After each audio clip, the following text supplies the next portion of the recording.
2002 நடைபெற்ற எஸ்ஐஆர்ல பல குளறுபடிகள் நடந்திருக்கிறது. இன்னைக்கு ஒட்டி வச்சா நாரி போயிடும். ஹரியானா வாக்காளர் பட்டியலை போஸ்ட் ஆஃபீஸில் ஒட்டி வச்சா விளங்குமா? பார்க்குறவன் அந்த போர்டில் காரி துப்பிட்டு போக மாட்டான். ஒரு பூத்துக்கு 10 பேர் இருக்கிறாங்க திமுகவில். இந்த பலம் எல்லா கட்சிகிட்டும் இருக்குமா? அப்போ ஜனநாயகத்தை காக்கும் கடமை திமுக இருக்கா, எலெக்ஷன் கமிஷன் இருக்கா? பங்கேற்பாளருக்கு இருக்கின்ற அந்த அவஸ்தை ஏன் அந்த போட்டியை நடத்துவோருக்கு இல்லை? அப்போ போட்டியை நடத்துபவர் வேற எங்கேயோ செட்டிங் பண்ணி இருக்கிறாருன்னு தானே அர்த்தம். இப்போ எப்படி இவங்களே படத்தை நடிச்சு ஜனநாயகம்னு போஸ்ட் அடிச்சு ஒட்டிக்கிடுவாங்களோ, அது மாதிரி இவங்களே நாங்கள் எவ்வளோ பெரிய ஆணையம் தெரியுமா, சர்வதேச அளவில் பாராட்டு கிடைச்சிருக்கு. ஒபாமாவே நம்ம ஓட்டிங் மிஷினை பார்த்து ஷாக் ஆனாராம். எங்க அப்பா பயங்கரமாக இருக்கேன்னு அதை கொண்டு போய் அவர் அங்கே வச்சாரா? அப்போ அவர் உண்மையிலே என்ன நினச்சிருப்பாரு? பெரிய திருட்டு பயலாக இருப்பான் போலே அப்படின்னு தான் நினச்சிருப்பாரு. உண்மையிலேயே ப்ரூவ் பண்ணலன்னா அவங்க வாக்காளர் கிடையாது. இதுக்கு பேசாம தமிழ்நாடு முழுக்க ஃபார்ம் 7 கொடுத்து புது வாக்காளர்களா எல்லாத்தையும் நிறுத்த வேண்டியதானே? எதுக்கு எஸ்ஐஆர் நடத்திட்டு இருக்கீங்க? மாத்தி வச்சுட்டேன்னு முடிச்சிட வேண்டியதானே? அந்த விரலோட எப்படி இன்னொரு விரல்ல மை வந்துச்சு? எத்தனை ஓட்டு குத்துனாங்க? இப்போ இது எல்லாத்தையும் நம்ம ஞானேஷ்குமார் சிசிடிவில லைவ்ல பார்த்துக்கிட்டு இருக்கிறாரு. இது தமிழ்நாட்டில் இருக்கக்கூடிய வாக்காளர்களை வாக்காளரே அல்ல என்றும் பிற மாநிலத்தைச் சேர்ந்தவர்களை இங்கு வாக்காளர்கள் என்றும் அங்கீகரிக்கின்ற ஒரு மோசடியான வேலை திட்டத்தோடு நடத்தப்பட்டு கொண்டிருக்கிறது.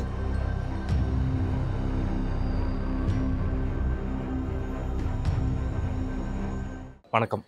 வணக்கம். இந்த தமிழ்நாட்டில் தொடங்கி இருக்கிற எஸ்ஐஆர் ப்ராசஸ் நடந்துட்டு இருக்குது. இதில் பல்வேறு குளறுபடிகள் இருக்குன்னு சொல்லி திமுக தொடர்ச்சியாக குற்றம் சாட்டிகிட்டே இருக்கிறாங்க. இந்த சமயத்தில் இந்த எஸ்ஐஆர் ப்ராசஸை மக்கள் எப்படி எளிமையாக அணுகிறதுன்னு பார்க்குறீங்க? இப்போ வரைக்கும் தமிழ்நாட்டில் மொத்தம் 6.5 கோடி வாக்காளர்கள் இருக்கிறாங்க அப்படின்னா, அத்தனை வாக்காளர்களுக்குமான எனிமரேஷன் ஃபார்ம் அவங்களுடைய பெயர் போட்டு பிரிண்ட் அவுட் ஆகும். அப்படி பெயர் போட்டு பிரிண்ட் அவுட் ஆன ஃபார்ம் பூத் வைஸாக அந்தந்த பிஎல்ஓக்களுக்கு அனுப்பப்பட வேண்டும். அதன் பிறகு தான் பிஎல்ஏக்கள் அவங்களோட கோஆர்டினேட் பண்ண முடியும். அதன் பிறகு தான் மக்கள்கிட்ட போய் அதை கொடுத்து எழுதி ஃபில்லப் பண்ணிட்டு வர முடியும். இந்த பிரிண்ட் அவுட் பண்ணி கொடுக்கப்படுற ஃபார்மே இன்னும் முழுவதுமாக அச்சிட்டு வராத நிலையில் இந்த வேலையை இவ்வளவு அவசர கதியில் தொடங்கி இருப்பது ஏன்? தமிழ்நாட்டில் இருக்கக்கூடிய பிரதானமான ஒரு கட்சியை சேர்ந்த BLA2, அந்த BLA2 நம்முடைய மின்னஞ்சலுக்கு அனுப்பியிருப்பது, அதாவது அவங்களுடைய பாகத்தில் இருக்கக்கூடிய வீடுகளுக்கு எல்லா வீடுகளுக்குமான படிவம் கிடைச்சிருச்சா அப்படின்னா கிடைக்கல. வெறும் 200 படிவங்கள் மட்டும்தான் வந்திருக்குது. மீதி படிவங்கள் எப்போ வரும் அப்படின்னு கேட்டால் தெரியாது. அந்த 200 படிவங்களுமே இப்போ 200 ஃபார்ம் அப்படின்றது அந்த ஃபார்ம் தான் என்னுடைய வாக்குரிமையை தீர்மானிக்க போகிற ஃபார்ம். ஆனால் அந்த ஃபார்ம் பாதுகாப்பான முறையில் கொண்டு வரப்பட்டிருக்கிறதா அப்படின்னா கிடையாது. BLO கையில் தூக்கிட்டு வர்றாரு. அப்போ அதற்குரிய உபகரணங்கள் கொடுக்கணும்ல. நான் நேரில் பார்த்துருக்கேன். எங்கள் அப்பா திருமங்கலத்தில் சென்சஸ் ஆஃபீஸராக ஒர்க் பண்ணியிருக்கிறாரு. சென்சஸ் எடுக்கும்போது அது அந்த படிவு நீங்கள் பார்த்தீங்க அப்படின்னா அவ்வளோ பெருசாக இருக்கும். அது ஒரு அன்சைஸான ஒரு பேப்பர். அதை நீங்கள் எவ்வளோ மடித்தாலும் அதை ஒரு இதுக்குள்ளே வைக்க முடியாது.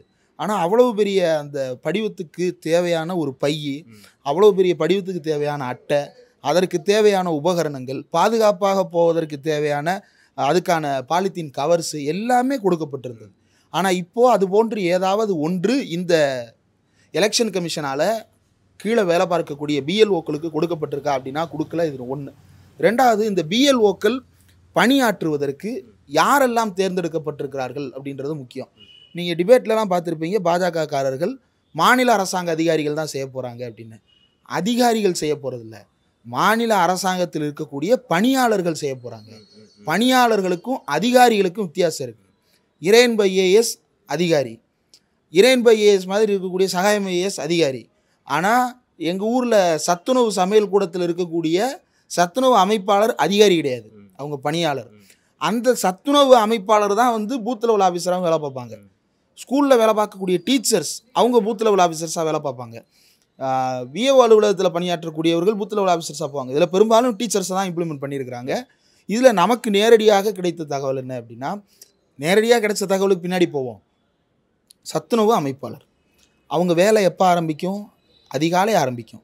அவங்க காய்கறி நறுக்கிறதுலேருந்து எல்லா வேலைகளையும் கோஆர்டினேட் பண்ணி முட்டை எடுத்து கொடுக்குறதுலேருந்து ஹெட்மாஸ்டரை கூப்பிட்டு அந்த உணவு சரியாக இருக்கான்னு வெரிஃபை பண்ண வச்சு அதற்கு பிறகு எல்லா மாணவர்களுக்கும் உணவு விநியோகம் பண்ணி 1:30 மணிக்கு உணவு விநியோகத்தை முடிச்சுட்டு அதற்கு பிறகு அந்த பணியாளர்கள் சாப்பிட்றத பார்த்துட்டு அதன் பிறகு அந்த உபகரணங்களை எல்லாம் கழுவி திரும்பி இருந்த இடத்துல வச்சுட்டு அந்த கதவை பூட்டிட்டு அவங்க கிளம்பும்போது மணி 4 ஆயிரும். 4 மணிக்கு மேலே அவர் எனிமரேஷன் ஃபார்மை தூக்கிட்டு வீடு வீடாக போகணும். வீடு வீடாக போகிறது அப்படின்னா இப்போ ஒரு பாகத்தில் 1200 வீடு, உதாரணத்துக்கு 1000 வீடுன்னு வச்சுப்போமே.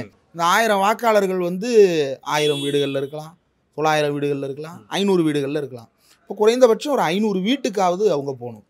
1000 வாக்காளர்களுடைய எனியூமரேஷன் ஃபார்மை ஃபில்அப் பண்ணுறதுக்கு ஒரு நாளைக்கு அவங்க கிட்டத்தட்ட 30 படிவங்களை பூர்த்தி செய்தே ஆக வேண்டும்.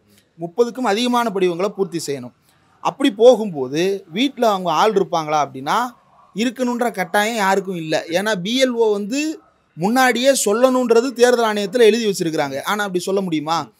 இப்போ எங்கள் ஊரில் இருக்கக்கூடிய வாத்தியார் ஒருத்தர் இருக்கிறாரு, அவர் பிஎல்ஓவாக போகிறாரு. அவர் தெருவாக போய் நான் தான் உங்கள் பிஎல்ஓ இன்று சாயங்காலம் ஒரு அறிவிப்பு பண்ணி போகுது இல்லையா, இந்த மாதிரி வந்து நான் தாம்மா உங்களுடைய பிஎல்ஓ, இத்தனை மணிக்கு நான் உங்களை எல்லாம் நேரில் வந்து பார்க்க போகிறேன், எல்லாம் வீட்டில் வந்து பேனாவும் கையுமா ரெடியாக இருங்க, நான் வந்து உங்கள்கிட்ட கையெழுத்து வாங்கிட்டு ஃபில்லப் பண்ணிட்டு போயிடுவேன் அப்படின்னு அறிவிச்சிட்டே போவாரா? இப்போ பிஎல்ஓ வர்றதை அப்போ வேறு யார் அறிவிக்கிறது? பிஎல்ஏ 2 அறிவிப்பாரா? பிஎல்ஏ 2 வந்து பிஎல்ஏ 2 முழு நேரமாக கட்சியிலிருந்து இந்த பணிக்காகவே இந்த வேலைக்காகவே ஒதுக்கப்பட்டிருக்கிறார், பயிற்சி கொடுக்கப்பட்டிருக்கிறார், அவர் வேலை பார்ப்பார். அவர் வேலை பார்க்கணும்னா பிஎல்ஓ வரணும், பிஎல்ஓ ஃபார்ம் கொண்டு வரணும், அதை ஃபில்லப் பண்ணணும்ல. ஒரு நாளைக்கு 30 வீடு. இப்போ 30 வீட்டுக்கு போகிறாங்க அல்லது 30 பேர்கிட்ட போகிறாங்க. அப்போ ஒரு 15 வீடுன்னு வச்சுக்கோமே. இந்த 15 வீட்டில் எனியூமரேஷன் பண்ணுறது அப்படின்றது அவ்வளவு சாதாரணமான காரியமா? எல்லாம் என்ன நினைப்பாங்க, பார்த்து பார்த்து எழுதிட்டு வந்துடலாம் அப்படின்னு. ஒரு பிஎல்ஓ போகும்போது ஒவ்வொரு வீட்டில் ஒவ்வொரு மாதிரி இருக்கும் ரெஸ்பான்ஸு. நீங்கள் யார், எதுக்கு தேவையில்லாம், அப்போ அவர் என்ன பண்ணணும், விளக்கணும்.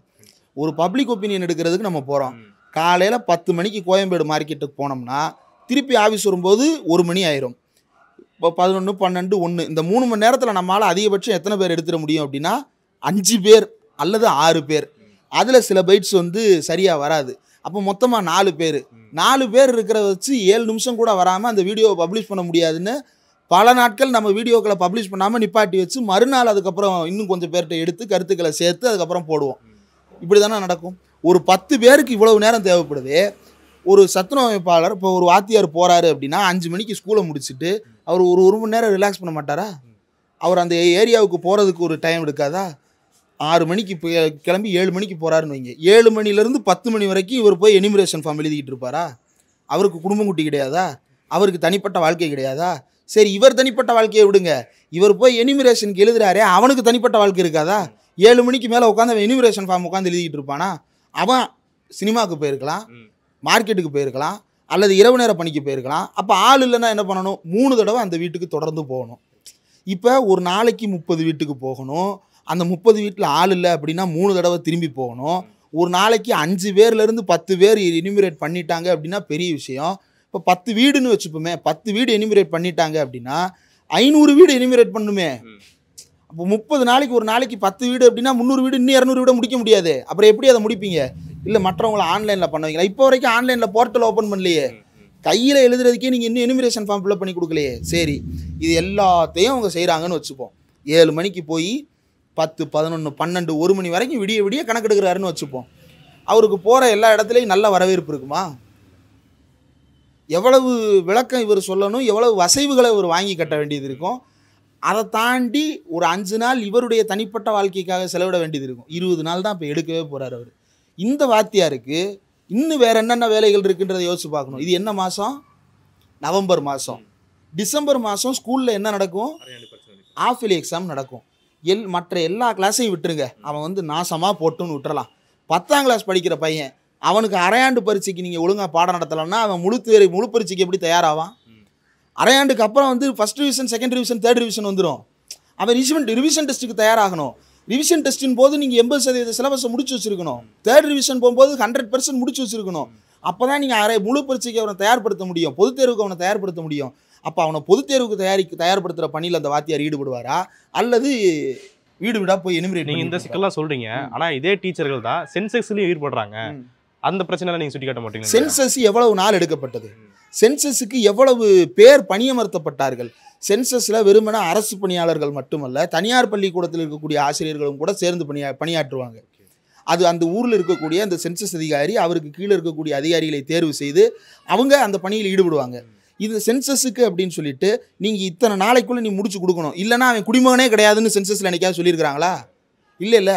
இன்னொன்று, சென்சஸில் இப்போ அந்த ஊரில் ஒரு 20 ஆசிரியர்கள் பணியில் ஈடுபட்டிருக்கிறாங்க அப்படின்னா அந்த 20 ஆசிரியர்களை மேற்பார்வை செய்யக்கூடிய பொறுப்பில் ஒருத்தர் இருப்பார்.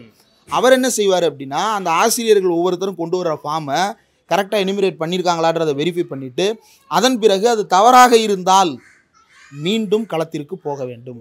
அந்த படிவத்தில் சரியாக பூர்த்தி செய்யலை, அந்த பாக்ஸில் சரியாக ஷேட் பண்ணலை, தப்பாக எழுதியிருக்கிறாங்க அப்படின்றது தெரிய வந்தால் புது ஃபார்மே மறுபடியும் எழுதிட்டு வரணும் போய். இது எல்லாவற்றுக்கும் போதிய கால அவகாசம் கொடுக்கப்பட்டது. 2011 சென்சஸ் 11 சென்சஸ்ன்றாங்களே, அந்த சென்சஸ் வந்து கிட்டத்தட்ட ஒரு வருஷத்தில் எடுத்துகிட்டு இருந்தாங்களே, 2ஆக பிரித்து நடத்தினாங்க. சோசியோ எக்கனாமிக் காஸ்ட் சென்சஸ், முதல்ல காஸ்ட் சென்சஸ் நடந்தது, அதன் பிறகு சோசியோ எக்கனாமிக் சென்சஸ் நடந்தது. 2 பகுதிகளாக பிரித்து நடத்தப்பட்டது அந்த சென்சஸ். அதில் ஈடுபட்ட ஆசிரியர்கள் ஒவ்வொருவரும் எவ்வளவு அவஸ்தைப்பட்டாங்க. அவங்கெல்லாம் அதெல்லாம் பண்ணிட்டாங்கல்ல, இதெல்லாம் இன்னும் பெரிய பிரச்சனை இல்லைன்னு சொல்லுவாங்கல்ல.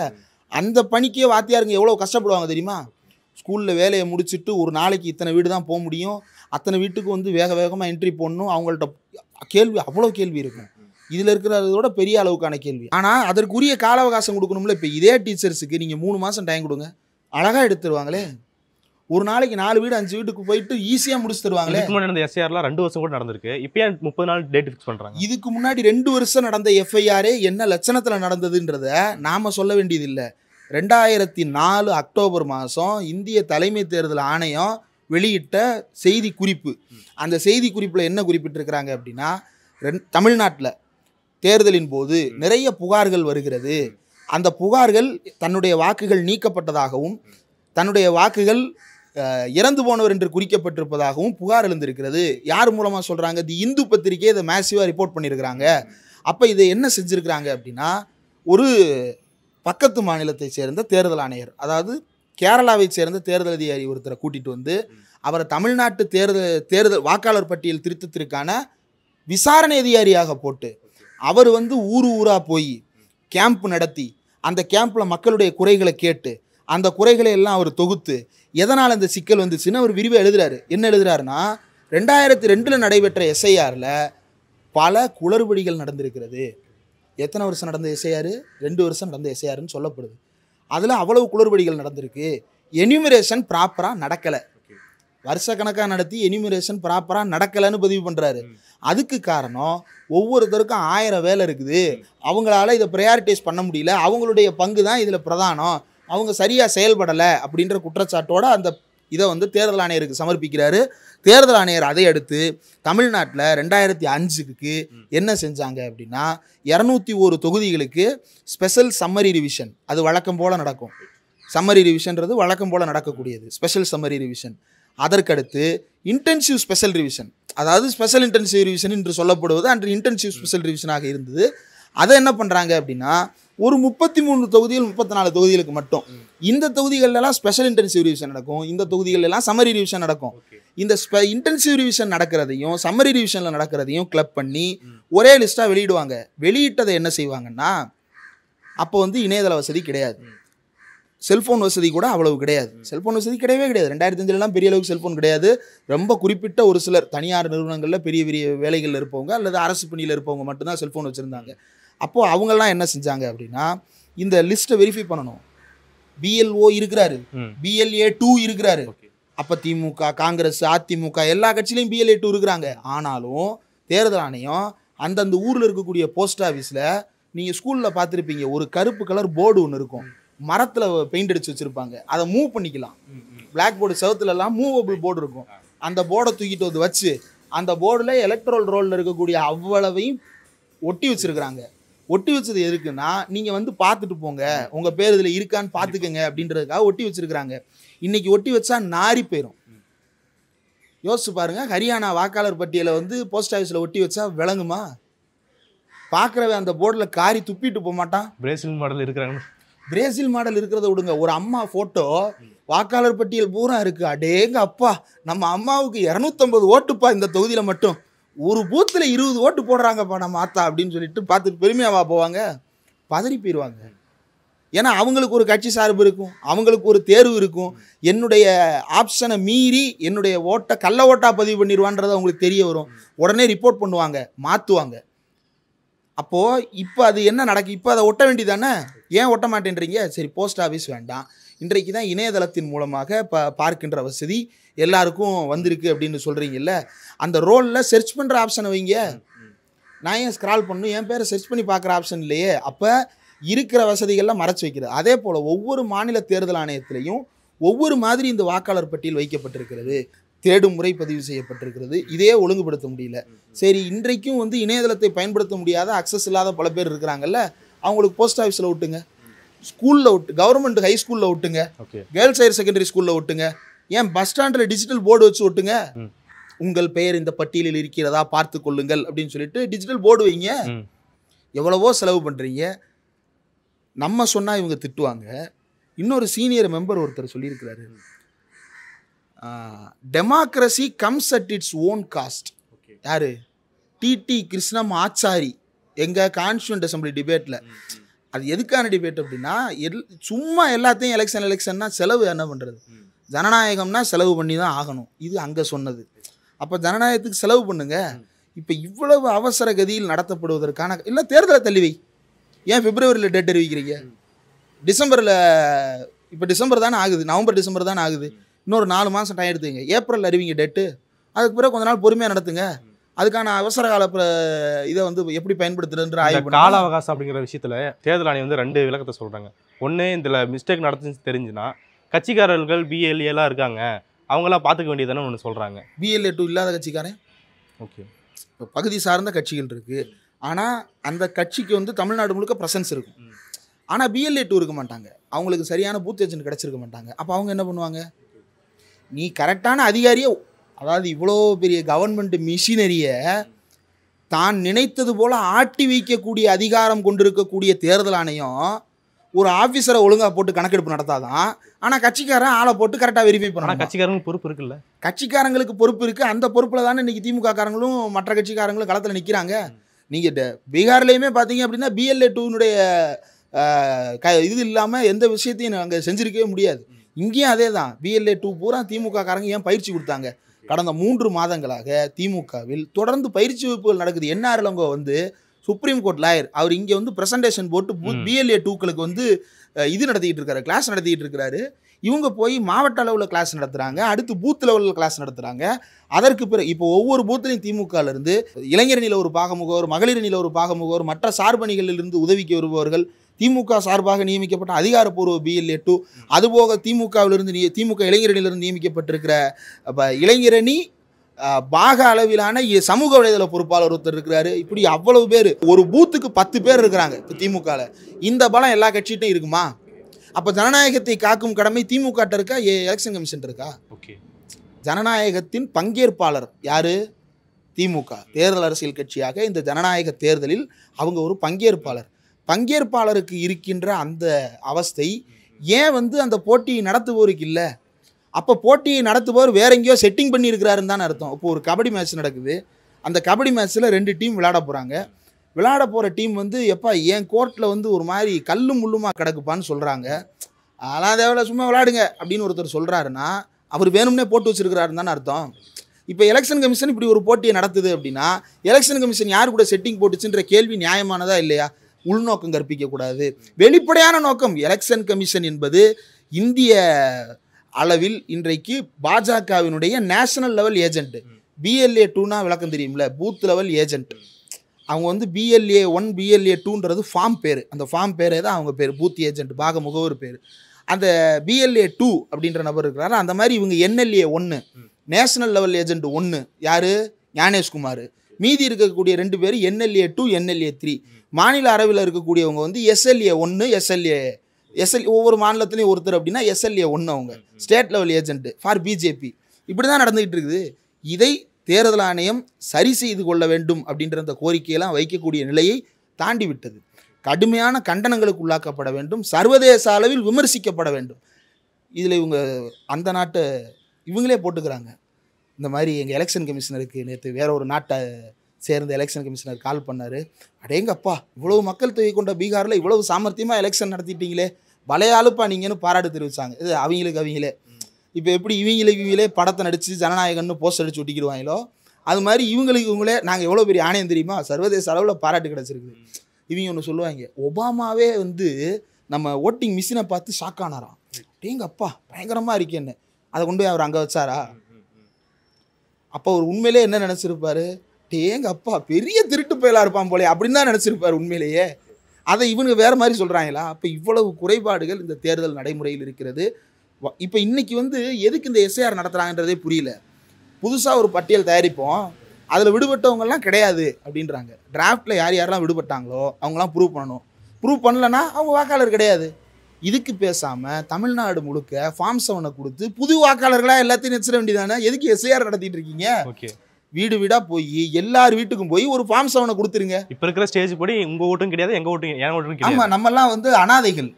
இந்தியாவில் இருக்கக்கூடிய ஆதரவற்றவர்கள் நாமெல்லாம். நம்ம போய் அன்புக்கரங்கள் திட்டத்தின் கீழே அப்ளை பண்ண வேண்டியதான். அடுத்து என்ன லாஜிக் இருக்குது இதில்? ஃபார்ம் 7 கொடுக்குறது எதுக்கு? புது வாக்காளர்களை இணைக்கிறது. அதை கொடுத்துட வேண்டியதானே? எதுக்கு இவ்வளோ பெரிய எனிமரேஷன் ஃபார்மை தூக்கிட்டு இதை வெரிஃபை பண்ணணும்? அதை இவ்வளோ ஸ்டெப்பு போகிறதுக்கு எல்லாரையும் புதுசாக என்ரோல் பண்ணிட்டு போயிரு. ரைட். இப்போ 2வது உலகத்துக்கு வருவோம். எலெக்ஷன் கமிஷன் என்ன சொல்கிறாங்கன்னா, பார்த்தீங்களா பீகாரில் எவ்வளோ குளறுபடி நடக்குன்னு சொன்னீங்க, ஆனால் இப்போ நாங்கள் ஃபஸ்ட்டு ஃபேஸ் எலெக்ஷன் நடத்தி முடிச்சிருக்கோம்ல அப்படின்னு கேட்குறாங்க. பீகாரில் ஃபஸ்ட்டு ஃபேஸ் எலெக்ஷன் நடந்திருக்குது. அதில் ஒரு பாப்பா அப்பாவோட நிற்கிறாப்புல. அவங்க அப்பா யாருன்றதெல்லாம் எனக்கு தெரியல. வீடியோவை பார்க்கும்போது அந்த பாப்பா திடீர்னு இந்த வலது கையை காட்டிகிட்டு இருந்தாப்புல. இந்த வலது கையை காட்டுறாங்க, இடது கையில் தானே மை வைப்பாங்க. வலது கையை காட்டிகிட்டு இருந்தாப்புல. என்ன வலது கையை தூக்கியிருக்காப்புல. பின்னாடி திரும்பி வா வா நீ யாரையோ கூப்பிட்றாப்புல. கூப்பிட்ட பாப்பா மறந்தாப்புல கையை இறக்கிட்டு இந்த கையை தூக்கிட்டாப்புல. டக்குன்னு இந்த கையும் தூக்கிட்டாப்புல. ஐயோ பக்கத்தில் வந்து மறைக்கிறா. BJP MP. எப்படி 2 பேரெல்லாம் மை வச்சு விட்டீங்க? ஒரு மாற்றி வச்சுட்டேன்னு முடிச்சிட வேண்டியதானே அந்த விரலோட. எப்படி இன்னொரு விரலில் மை வந்துச்சு? எத்தனை ஓட்டு குத்துனாங்க? இப்போ இது எல்லாத்தையும் நம்ம ஞானேஷ்குமார் வந்து சிசிடிவியில் லைவில் பார்த்துக்கிட்டு இருக்கிறாரு. அவர் தான் சொன்னார் ப்ரைவசியை பிரீச் பண்ணக்கூடாதுன்னு. இவர் யார் ப்ரைவசியை பிரீச் பண்ணுறதுக்காக வந்து பார்க்குறாரு? அஜித்குமார் ஒன்று சொன்னார், சார் இவங்களுக்கெல்லாம் கொஞ்சமாவது கூறுவார் இருக்கா சார்? நான் ஓட்டு போட்டுக்கிட்டு இருக்கேன், மிஷினில் தூக்கி கேமராவை தூக்கி நீட்டுறாங்க சார் அப்படின்னு சொல்லிட்டு. ஞானேஷ்குமாருக்கும் பொருந்தும்ல. நீ எதுக்கு மிஷினை ஜூம் பண்ணிகிட்டு இருக்கிற? தேர்தல் நடைமுறை சிசிடிவி ஃபுட்டேஜ் நீங்கள் லைவில் பார்க்குறீங்கல்ல, நீங்கள் லைவில் பார்க்குறதே எங்களுக்கு கொடுக்க வேணாம், கோர்ட்டுகிட்ட கொடுங்க. ஏன் 40 நாளில் அழிச்சிடுறீங்க? எங்கள்கிட்ட கொடுத்தா ப்ரைவசி பிரீச். நீங்கள் பார்க்குறதுக்கு அதிகாரம் இருக்குன்னா அதை வெரிஃபை பண்ணுறதுக்கு சுப்ரீம் கோர்ட்டுக்கு அதிகாரம் இருக்கா இல்லையா? ஒரு தேடம்பெயர் இருக்கட்டும். இப்போ என்ன கேடு? ஏன் அந்த தேடம்பெயரை பார்த்து அலறீங்க? அப்போ நீங்கள் செட்டிங் போட்டு தொப்பியில் வந்து சிக்னல் கொடுத்துக்கிட்டு இருக்கீங்களா? தொப்பியில் முன்னாடி பிடிச்சா நீ 6 அடிக்கணும், பின்னாடி பிடிச்சா நீ டக் அவுட் ஆகணும், இப்படி செட்டிங் பண்ணிகிட்டு இருக்கீங்களா? இந்த நடைமுறையில் இருக்கக்கூடிய சிக்கல்கள் அப்படின்றதெல்லாம் 2ஆம் பட்சம்தான். முதல் நிலையிலேயே இது தமிழ்நாட்டில் இருக்கக்கூடிய வாக்காளர்களை வாக்காளரே அல்ல என்றும் பிற மாநிலத்தைச் சேர்ந்தவர்களை இங்கு வாக்காளர்கள் என்றும் அங்கீகரிக்கின்ற ஒரு மோசடியான வேலை திட்டத்தோடு நடத்தப்பட்டு கொண்டிருக்கிறது. வெளிமாநிலத்தில் இருப்பவங்க இங்கே ஓட்டு போடக்கூடாதா அப்படின்னு கேட்டால் அவங்க எங்கே வந்து நேச்சுரல் ரெசிடென்ஸாக இருக்கிறாங்க அப்படின்றது தான். இங்கே அவங்க வேலை நிமித்தமாக வந்திருக்கிறாங்க. வேலையை முடிச்சுட்டு திருப்பி ஊருக்கு போயிடுவாங்க. அப்போ இங்கே வேலை பார்க்கும்போது இங்கே ஓட்டு போடுவார், வேலை முடித்தோடனே அங்கே போய் ஓட்டு போடுவாரா? இதுக்கு பேர் ரெசிடென்சியா? ஒருத்தர் ஒரு பகுதியில் நேச்சுரல் ரெசிடென்ட் அப்படின்னு சொல்லிட்டு சர்டிஃபிகேட் வாங்கணும் அப்படின்னா அதுக்குன்னு ஒரு ப்ரொசீஜர் வச்சுருக்கிறாங்கல்ல, அது எதுக்கு வச்சுருக்கிறாங்க? அவங்க இங்கேயே தங்கி இந்த பகுதியின் வாசியாக அவர் மாறிவிட்டார் அப்படின்றது தானே. தோழர் சூர்யா கிருஷ்ணமூர்த்தி அதை நம்ம பேட்டியில் விரிவாக பேசியிருக்கிறார். வாய்ப்பு இருக்கிறவங்க அதை பார்த்து தெரிஞ்சுக்கலாம். தமிழ்நாட்டில் வட இந்திய வாக்காளர்களை பதிவு செய்வது அப்படின்றது வந்து இப்போ இதில் எல்லாம் என்ன பண்ணிடுவாங்க அப்படின்னா அந்த வட இந்திய தொழிலாளர்கள் பக்கம் திரும்புறது, இவங்கள பூரா விரட்டுறது, கம்பெடுத்து அடிக்க போகிறது. அது பிரச்சனைக்கு தீர்வு அல்ல. பிரச்சனை தேர்தல் ஆணையத்திடம் இருக்கிறது. இவர் இங்கே ஓட்டு போடுவாருன்னு அவன் சொல்கிறான். அவனை மாற்றிட்டா அவன் பாட்டுக்கு வேலையை பார்த்துட்டு அவன் பாட்டுக்கு திரும்பி அவர் கேட்டாரா? பீகாரி எனக்கு இங்கே ஓட்டு கொடுன்னு அப்ளை பண்ணாரா? பீகாரி எனக்கு இங்கே ஓட்டு வேணும் அப்படின்னு சொல்லிட்டு எங்கேயாவது உட்காந்து எந்த ஊர்லையாவது பீகாரிகள் கும்பலாக நின்று நாங்கள் இந்த ஊரில் ஓட்டு போடுவோம் அப்படின்னு பேனர் கட்டியிருக்காங்களா? இல்லை, யாரும் வெடிச்சிட்டு வரல. பிறகு உங்களுக்கு இந்த ஆர்வம். அப்போ இவங்களை நாங்கள் சேர்க்க மாட்டோம் அப்படின்னா அப்போ அவனை எங்கே சேர்ப்ப? இந்தியாவில் அபலைகள், உள்நாட்டு அகதிகள் அப்படின்னு சொல்லிடுவியா? அடுத்து எங்கே கான்சன்ட்ரேஷன் கேம்பா? புகையை போட்டு தள்ளுறது தான் அடுத்த திட்டமா? இதை மோடி அரசு விளக்கணும். அப்போது எப்படி வந்து தேர்தல் ஆணையமும் இந்த நாடாளுமன்றத்தை இயக்குகின்ற ஆளும் கட்சியும் இணைந்து செயல்பட்டு கொண்டிருக்கிறார்கள், அதில் எவ்வளோ பெரிய மோசடி நடைபெற்று கொண்டிருக்கிறது அப்படின்றத உலகமே வேடிக்கை பார்த்து கொண்டிருக்கிறது. ஜனநாயகத்தின் தாய் வீடு அதெல்லாம் சும்மா உருட்டுக்காக. உண்மையிலேயே ஜனநாயகம் என்பது என்ன? அத்தனை பேரும் ஆக்டிவாக பார்ட்டிசிபேட் பண்ணணும் அந்த ப்ராசஸில். அதுக்கான வாய்ப்பு இங்கே இருக்கா? என்றைக்காவது உங்கள்கிட்ட இந்த இந்திய அரசாங்கம் வந்து இந்த விஷயத்தை நீ ஏற்றுக்கிறியாப்பான்னு கருத்து கேட்டிருக்கா? லண்டனில் கேட்குறான், அவன் வந்து உலகத்தையே காலனியாக போட்டு மிதிச்சிட்டு இருந்தவன் அவன் கேட்குறான் 87 88 நினைக்கிறேன் 80களின் இறுதி நாம் யூரோப்பியன் யூனியனில் ஜாயின் பண்ணலாமா? யூரோப்பியன் யூனியனில் ஜாயின் பண்ணுறதுன்னா நாட்டையே கொண்டு போய் வேறு மாதிரி இணைக்க போகிறாங்களா? கிடையாது. ஒரு கொடுக்கல் வாங்கல், ஒரு ஒரு ஒப்பந்தம். அது ஃபினான்ஸ் தொடர்பாக, ட்ரேடு தொடர்பாக அது ஒரு ஒப்பந்தம், எக்கனாமிக்கல் ட்ரீட்டி மாதிரி. அது போக ஒரு பொதுவான நாணய வடிவை ஏற்றுக்கொள்வது. அப்போது இதில் வந்து ஏற்றுக்கலாமா இல்லையா அப்படின்றத பிரிட்டிஷ் பார்லிமெண்ட் டிசைட் பண்ணிட்டு போயிருக்கலாமே. அங்கே யார் ஆட்சி நடக்குது? மன்னரின் பெயரால் நாடாளுமன்ற ஆட்சி. மன்னருக்கும் அங்கே அதிகாரம் இருக்கிறது. அன்னைக்கு வந்து ராணி இருந்திருப்பாங்கன்னு வச்சுக்கிங்களேன். ராணியின் பேரால் ப்ரொக்ளமேஷனை போட்டு போயிட்டே இருக்க வேண்டியதானே. யார் கேட்பா? ஏன் பண்ணலை? அவன் ரெஃபரண்டம் நடத்தினானே. சரி, யூரோப்பியன் யூனியன்லேருந்து வெளியே வர்றான். அதையும் மக்கள்கிட்ட தான் கேட்குறான். பிரெக்சிட் ரொம்ப ஃபேமஸான சொல், இன்றைக்கும் தேடினா கிடைக்கும். அந்த பிரெக்சிட் நடத்தி யூரோப்பியன் யூனியன்லேருந்து அஃபிஷியலாக வெளியே வந்தாங்க. மக்களிடம் வாக்கெடுப்பு நடத்தி அங்கே ஸ்காட்லாண்டுக்கு தனி பார்லிமெண்ட் கேட்குறாங்க. நடத்து ஒரு வாக்கெடுப்பை கொடுக்கலான்னு சொல்லிட்டான். கொடுத்துட்டு போயிட்டே இருக்கிறான். இப்படி என்னைக்காவது இந்தியாவில் கேட்கப்பட்டிருக்கிறதா? யாரிடமும் எந்த கருத்தும் கேட்கப்படவில்லை. ஆனாலும் நாம் நம்புகிறோம். இதில் இது உருட்டு வேறு. நாமெல்லாம் நேரடியாக தேர்ந்தெடுக்கிறோம். எல்லாரையும் எம்எல்ஏவை தான் நேரடியாக தேர்ந்தெடுக்கிறோம். எம்பிக்களை தான் நேரடியாக தேர்ந்தெடுக்கிறோம். ராஜ்யசபா உறுப்பினர்களை நாம் தேர்ந்தெடுக்கலை. குடியரசுத் தலைவரை நாம் தேர்ந்தெடுக்கலை. தேர்தல் ஆணையரை நாம் தேர்ந்தெடுக்கலை. அப்போது மக்கள் தேர்வு என்பது ஒரு வகையில் நசுக்கப்பட்டு கொண்டிருக்கிறது. மக்களினுடைய குரலை இவர்கள் தான் பிரதிபலிக்கிறார்கள். யார்? எம்பிக்களும் எம்எல்ஏக்களும். அப்போ அவங்களுக்கு பேசுவதற்கு போதுமான கால அவகாசம் இருக்கா? கிடையாது. 234 எம்எல்ஏ பேசுறதுக்கு சட்டமன்றத்தில் இடம் இருக்கா? 543 எம்பி பேசுறதுக்கு நாடாளுமன்றத்தில் நேரம் இருக்கா? கொடுக்க முடியுமா? நீங்கள் வருஷம் முழுக்க நடத்தினாலும் 543 பேர் பேசி முடிக்க முடியாது. அப்போ வெவ்வேறு வழிகளில் பேசுவாங்க. அப்போ வெவ்வேறு வழிகளில் நீயும் கேளு, எங்கள்கிட்ட கருத்து கேளு. தேர்தல் ஆணையம் இப்படி நடத்துறதுக்கு முன்னாடி கருத்து கேளு. எங்கள் உறுப்பினர் எங்கள்கிட்ட கேட்க வேண்டாம். நாங்கள் தேர்ந்தெடுத்த உறுப்பினர்கள் சொல்கிறாங்களே இது தப்பாக இருக்குன்னு சொல்லிட்டு அதுக்கு நீ மதிப்பளிக்கணுமா இல்லையா? இது எதையுமே பின்பற்றாமல் ஜனநாயகத்தை குழி தோண்டி புதைத்து அதற்கு கடைசி ஆணி அடிக்கின்ற வேலையை செய்து கொண்டிருக்கிறார்கள். அதை நம்பி எடுத்து அந்த கல்லறையை உடைத்தெறிகின்ற வேலையில் மு.க. ஸ்டாலினும் ராகுல் காந்தியும் ஈடுபட்டிருக்கிறார்கள். அதுதான் இன்னைக்கு பேசியிருக்கிறார்கள். இன்னைக்கு காலையில் நடந்த திமுக 75 அறிவு திருவிழாவில் கூட பேசியிருக்கிறார். பொறுத்திருந்து பார்ப்போம். ஓகே, நிறைய விஷயங்கள் பண்ணிட்டீங்க. மிக்க நன்றி.